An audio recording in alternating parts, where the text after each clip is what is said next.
एक बार फिर से स्वागत है आपका मेरे चैनल यूट्यूब हिंदी में और मैं हूं परवीन।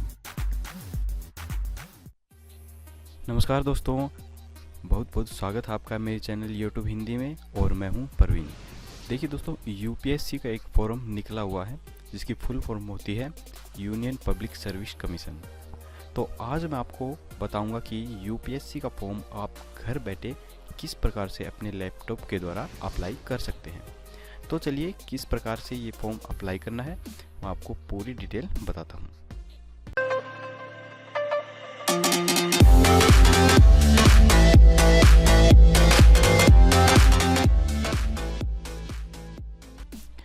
देखिए, आपको जाना है अपने लैपटॉप के गूगल चार्म में और यहाँ पे देखिए ये साइट है www.sarkarinokrialert.com। इस साइट का लिंक मैंने नीचे डिस्क्रिप्शंस में भी दे रखा है, आप वहाँ पे क्लिक करके इस साइट को देख सकते हैं। तो देखिए ये फॉर्म है, यूपीएससी का फॉर्म निकला हुआ है। इसकी बेसिक डिटेल आप यहाँ पे इस साइट पे क्लिक करके देख सकते हैं। इसमें पूरी डिटेल दिखा रखी है। देखिए मेन जो मोटे पॉइंट्स हैं आपको मैं बता देता हूँ। इसमें टोटल 980 पोस्ट हैं और जो पोस्ट का नाम है वो Indian forest service main examination है और जो अप्लाई कर सकते हैं वो है 21 से 32 साल तक आप इसे अप्लाई कर सकते हैं। और क्वालिफिकेशन जो मांग रखी है वो मांग रखी है ग्रेजुएशन है, किसी भी सब्जेक्ट से आप ग्रेजुएशन है तो आप इसे अप्लाई कर सकते हैं। और इसके अलावा आप नीचे देख सकते हैं कि इसकी लास्ट डेट है 17 मार्च 2017 इस फॉर्म की लास्ट डेट है। अगर आप बारीक तौर पे इसकी पूरी इन्फॉर्मेशन देखना चाहते हैं तो आप यहाँ पीडीएफ फॉर्मेट पे यहाँ पे क्लिक करके आप देख सकते हैं। देखिए 2 पीडीएफ फॉर्मेट दे रखे हैं, यहाँ पे क्लिक करके आप इस फॉर्म की पूरी डिटेल देख सकते हैं। तो चलिए मैं आपको बताता हूँ कि इस फॉर्म को आप ऑनलाइन किस प्रकार से कर सकते हैं। देखिए आपको यहाँ पे क्लिक करना है अप्लाई ऑनलाइन एनआईसी पे। यहाँ पे आप जैसे ही क्लिक करेंगे देखिए ये इस प्रकार से डेस्कटॉप शो करेगा और ये यहाँ पे देखिए इसकी लास्ट डेट भी दिखा रहा है 17 मार्च 2017 रात को 18 बजे तक आप इसे अप्लाई कर सकते हैं। तो देखिए ये 2 पार्ट में अप्लाई होगा, पार्ट 1 और पार्ट 2। तो हमें सबसे पहले पार्ट 1 पे क्लिक करना है, यहाँ पे क्लिक कीजिए। तो देखिए यहाँ पे इसने निर्देश दे रखे हैं कि इस फॉर्म को किस प्रकार से अप्लाई करना है।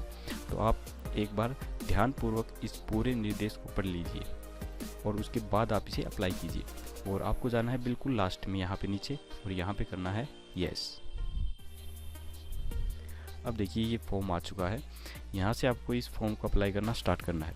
तो चलिए मैं आपको जल्दी बताता हूँ कि इसमें क्या क्या आपको डिटेल डालनी है। देखिए फर्स्ट में आपको डालना है अपना नाम और यहाँ पे डालना है आपको मेल या फीमेल, आप जिसका भर रहे हैं वो आप यहाँ डाल सकते हैं। और यहाँ पे आपको डेट ऑफ बर्थ डालनी है अपनी और यहाँ पे फादर नेम डालना है आपको। उसके बाद यहाँ पे माँ का नाम डालना है, यहाँ पे आधार कार्ड नंबर डालने हैं। यहाँ पे नेशनलिटी पे देखिए आपको डालना है आप भारतीय हैं या फिर अदर कंट्री से हैं तो आप यहाँ चेंज कर सकते हैं अदर, अन्यथा भारतीय ही रहने दीजिए। उसके बाद वैवाहिक स्थिति, अगर आप मैरिड हैं तो मैरिड कर दीजिए वरना अनमैरिड। इसके बाद देखिए फिजिकल चैलेंज यानी कि शारीरिक विकलांगता, ये सबसे इम्पोर्टेंट चीज़ है। देखिए इसका मतलब होता है अगर आप शारीरिक रूप से अक्षम हैं किसी अंग से तो आप इसे यस कर सकते हैं, अन्यथा इसे आप नो ही रहने दीजिए। इसके बाद देखिए कम्युनिटी समुदाय लिख रखा है, यानी कि आप किस कैटेगरी से हैं, एससी ओबीसी जनरल, आप कुछ भी यहाँ पर चूज कर सकते हैं, आपकी मर्जी है।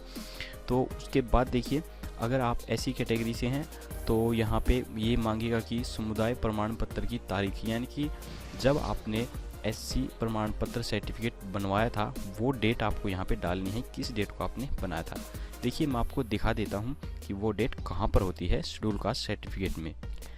ये देखिए ये मेरा शेड्यूल कास्ट सर्टिफिकेट है, यहाँ पे नीचे डेट दिखा रखी है, ये देखिए ये दिखा रखी है डेट 3/3/2010 को ये मैंने बनवाया था। तो ये डेट आपको इस फॉर्म में डालनी है यहाँ पर।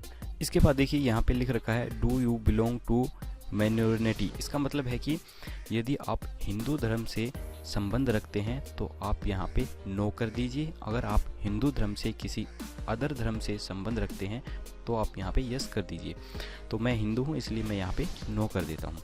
इसके बाद देखिए यहाँ पे दिखा रखा है कि शुल्क माफ़ किया गया, यानी कि मैंने यहाँ पे कैटेगरी SC सेलेक्ट की थी। आप फॉर्म की डिटेल में देख सकते हैं SC ST और OBC का इसके अंदर कोई शुल्क नहीं है। अगर आप जनरल कैटेगरी से हैं तो यहाँ पे ये शुल्क आपका माफ़ नहीं होगा। तो चलिए अब आगे देखते हैं। आगे यहाँ पे आपको अपनी योग्यता डालनी है, आप कितने पास हैं। तो यहाँ पे अगर आप ऑलरेडी आपने अपनी डिग्री पास की हुई है तो आप इसे फर्स्ट पे सेलेक्ट कीजिए, और अगर आप फाइनल ईयर कर रहे हैं या फिर आपकी फाइनल ईयर अभी चल रही है, पास होने वाली है, तो आप इसे सेकंड पे सेलेक्ट कर सकते हैं। तो मैं इसे फर्स्ट पे सेलेक्ट कर देता हूँ। इसके बाद देखिए ये दिखा रखा है कि select your degree subject in graduation, यानी कि जो आपने ग्रेजुएशन की है उसके अंदर आपका सब्जेक्ट कौन सा था। तो यहाँ पे आपका जो भी सब्जेक्ट था वो आप चूज़ कर सकते हैं। कोई भी एक सब्जेक्ट आपको चूज़ करना है। वैसे तो ग्रेजुएशन में 4 सब्जेक्ट होते हैं, तो कोई भी हिंदी इंग्लिश को छोड़ के आप कोई भी सब्जेक्ट एक यहाँ पे लिख सकते हैं। तो उसके बाद देखिए ये दिखा रहा है कि for which examination you like to be cancelled, तो इसे आपको सिविल सर्विस पे सेलेक्ट करना होगा और इसे आप कर दीजिए यस। और इसके बाद देखिए यहाँ पे दिखा रहा है कि आपको एड्रेस डालना है, लाइन 1, लाइन 2, लाइन 3, यहाँ पे आपको अपना पूरा एड्रेस डाल देना है। और उसके बाद देखिए दिखा रहा है ज़िला या शहर, यानी कि आप जिस शहर या ज़िले के अंदर रहते हैं वो आपको इसमें डाल देना है। उसके बाद आपका राज्य कौन सा है वो यहाँ पे आपको डाल देना है। उसके बाद आपके राज्य का पिन कोड यहाँ पे आपको डालना है। और उसके बाद phone number with area code, यानी कि आपके पास कोई फ़ोन नंबर है लैंडलाइन या अदर तो आप यहाँ डाल सकते हैं। अगर आपके पास लैंडलाइन फ़ोन नहीं है तो आप इस ऑप्शन को छोड़ भी सकते हैं। तो उसके बाद देखिए यहाँ पे दिखा रहा है मोबाइल नंबर, यहाँ पे आपको अपने मोबाइल नंबर डाल देने हैं जो फ़िलहाल करंट में आपके पास हैं। यहाँ पे देखिए दिखा रहा है ईमेल आईडी, यहाँ पे आपको वो ईमेल आईडी डालनी है जो आप फ़िलहाल यूज कर रहे हैं। उसके बाद वही ईमेल आईडी आपको कंफर्म करके दोबारा से डालनी है।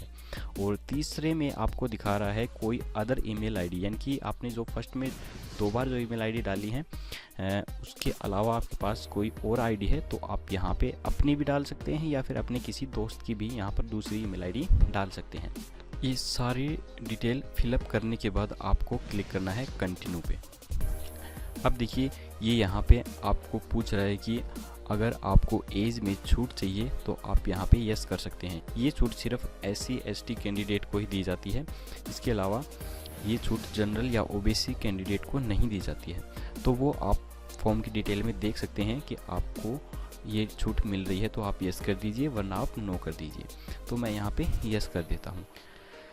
देखिए जैसे ही आपने यहाँ पे यस किया, यहाँ पे ऑप्शन आ गया कि आप अपनी कैटेगरी यहाँ पे सेलेक्ट कर सकते हैं।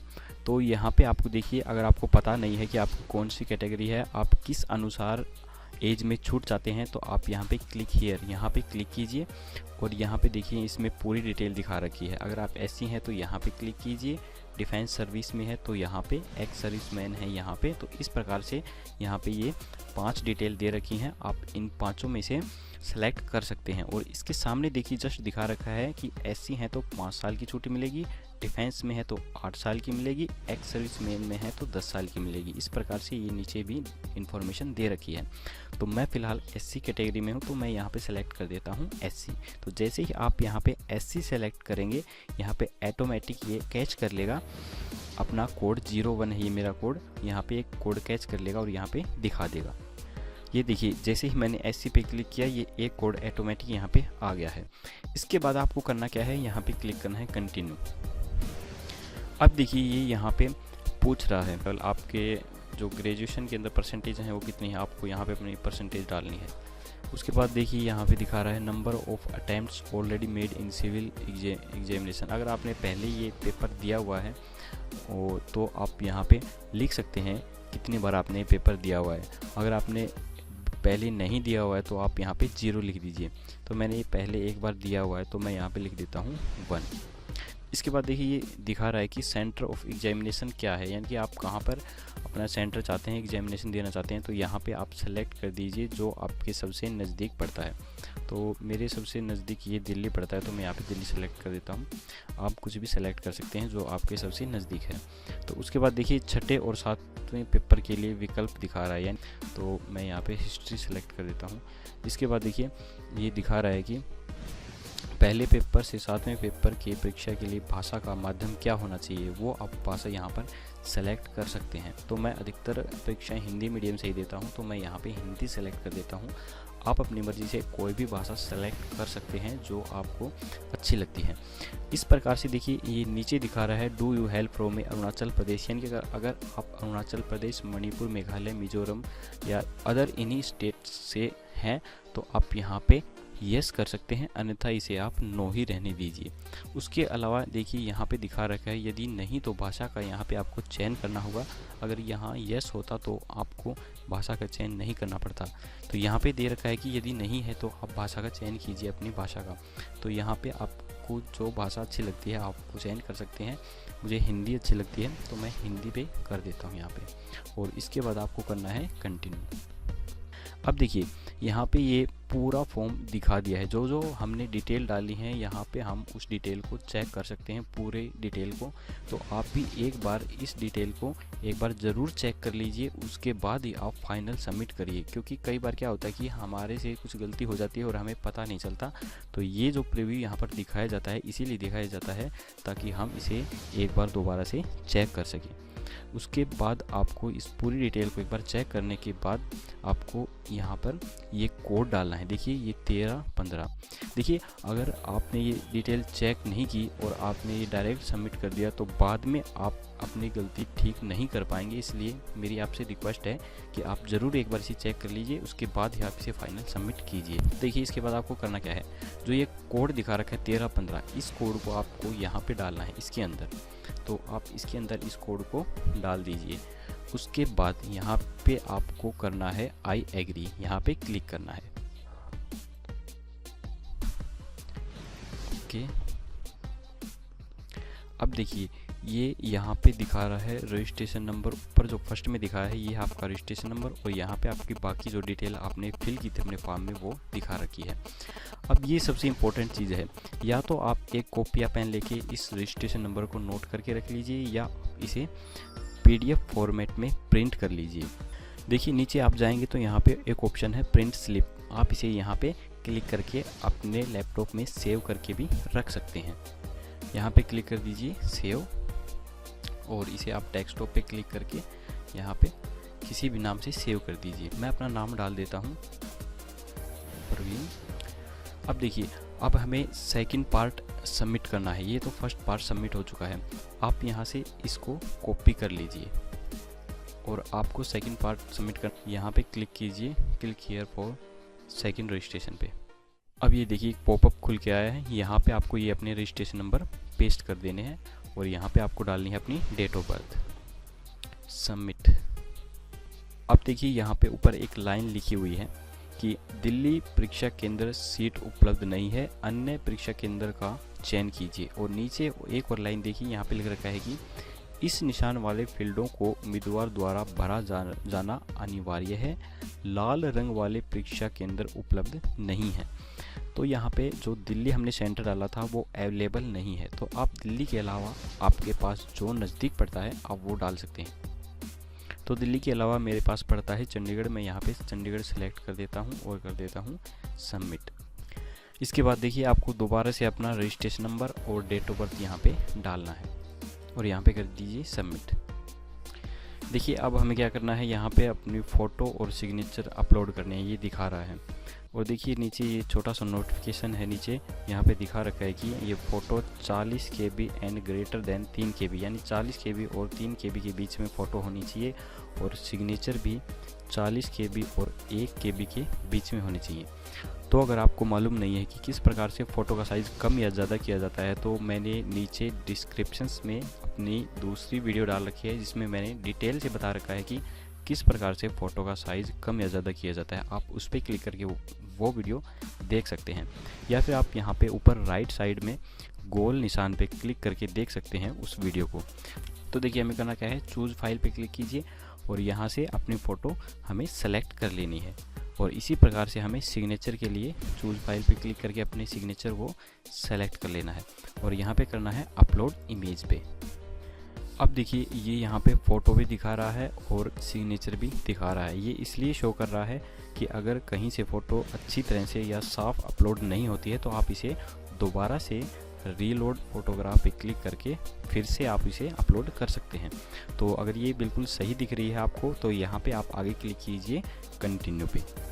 अब देखिए यहाँ पे ये घोषणा दिखा रहा है कि मेरे द्वारा दी गई सूचना सभी सत्य हैं, मैंने कोई भी गलत इन्फॉर्मेशन नहीं दी है। आप इसे डिक्लेरेशन को एक बार अच्छे से पढ़ लीजिए और उसके बाद हमें लास्ट में क्लिक करना है फाइनल सबमिट पे। यहाँ पे क्लिक करना है फाइनल सबमिट पे, चाहे यहाँ पे कर दीजिए यहाँ पर, या फिर आप यहाँ नीचे कर दीजिए सबमिट पे। अब देखिए हमारा फाइनल सबमिट हो चुका है। अब हमें अपने फॉर्म का प्रिंट लेना है, तो हम यहाँ क्लिक करेंगे प्रिंट एप्लीकेशन फॉर्म पे। अब देखिए ये यहाँ पे हमारा प्रिंट दिखा दिया, ऊपर ही ऊपर दिखा रहा है हमारे रजिस्ट्रेशन आईडी, जो हमने शुरू में रजिस्ट्रेशन किया था वही आईडी यहाँ पे ये शो करेगा। और उसके बाद नीचे हमने जो जो इन्फॉर्मेशन अपने फॉर्म में फिलअप करी थी वो सब इन्फॉर्मेशन यहाँ पे ये दिखा देगा, जो जो हमने इन्फॉर्मेशन डाली थी। ये देखिए फ़ोटो और सिग्नेचर के समेत और जो सेंटर के समेत इसने पूरी इन्फॉर्मेशन दिखा दी है। अब हमें अपना ये प्रिंट सेव करना है या हमें इसे प्रिंट करना है, तो हमें यहाँ पे क्लिक करना होगा। अब यहाँ पे सेव पे क्लिक कर दीजिए और यहाँ पे डेस्कटॉप पे क्लिक करके आप इसे अपने नाम से यहाँ पे सेव कर दीजिए, कुछ भी नाम डाल दीजिए आप, सेव। अब देखिए ये फॉर्म सेव हो चुका है। मैं आपको दिखाता हूँ इसका प्रिंट, यूपीएससी फॉर्म 2017। देखिए जैसे ही हम इस पर क्लिक करेंगे ये फॉर्म यहाँ पे पीडीएफ में सेव हो चुका है, ये दिखा देगा, शो कर देगा हमारे कंप्यूटर में। तो ये फॉर्म आप आसानी से इस प्रकार से दोस्तों घर बैठे अप्लाई कर सकते हैं। देखिए दोस्तों इस फॉर्म के अलावा 3 फॉर्म और निकले हुए हैं, मैं उनकी भी डिटेल आपको दिखाता हूँ। देखिए ये देखिए एक बीएसएफ का फॉर्म निकला हुआ है, इसके अंदर 15 असिस्टेंट की वैकेंसी है, असिस्टेंट कमांडेंट की वैकेंसी है। और इसी तरह से एक और फॉर्म है, ये एमपी एपेक्स बैंक का निकला हुआ है, क्लर्क कंप्यूटर ऑपरेटर का, ये मध्य प्रदेश में कोई बैंक है, इसका निकला हुआ है। इसमें 1634 पोस्ट हैं। और तीसरा फॉर्म है केपीएससी रिक्रूटमेंट 2017 यानी कि कर्नाटका पब्लिक सर्विस कमीशन का निकला हुआ है, इसमें 177 पोस्ट हैं और एग्जीक्यूटिव गार्ड की 1003 पोस्ट हैं। तो इन 3 फॉर्मों को भी आप देख सकते हैं, इनकी कंप्लीट डिटेल देख के आप इन फॉर्मों को भी अप्लाई कर सकते हैं। फिलहाल करंट में ये तीनों फॉर्म भी चल रहे हैं। अगर आपको मालूम नहीं है कि फॉर्म की डिटेल किस प्रकार से देखी जाती है तो मैंने एक दूसरी वीडियो बनाई हुई है जो मैंने नीचे डिस्क्रिप्शंस में दे रखी है, आप उस पर क्लिक करके देख सकते हैं कि फॉर्मों की डिटेल किस प्रकार से देखी जाती है और किस प्रकार से उन्हें अप्लाई किया जाता है। तो मुझे आशा है कि आपको मेरी द्वारा बताई गई इन्फॉर्मेशन काफ़ी अच्छी लगी होगी। अगर फिर भी आपको कोई चीज़ समझ में नहीं आती है तो आप मुझे कमेंट करके नीचे पूछ सकते हैं। तो मैं ऐसी अच्छी वीडियो आपके लिए लेकर आता रहता हूं दोस्तों। तो अगर आप चाहते हैं कि आगे भी आपको मेरी ऐसी वीडियो मिलती रहें तो प्लीज़ मेरे चैनल को सब्सक्राइब ज़रूर कीजिएगा। धन्यवाद दोस्तों। अगर आपको मेरी ये वीडियो पसंद आई तो प्लीज़ लाइक, शेयर और सब्सक्राइब करना बिल्कुल मत भूलिए। जल्दी ही मिलते हैं एक नई वीडियो के साथ, तब तक के लिए जय हिंद, जय भारत।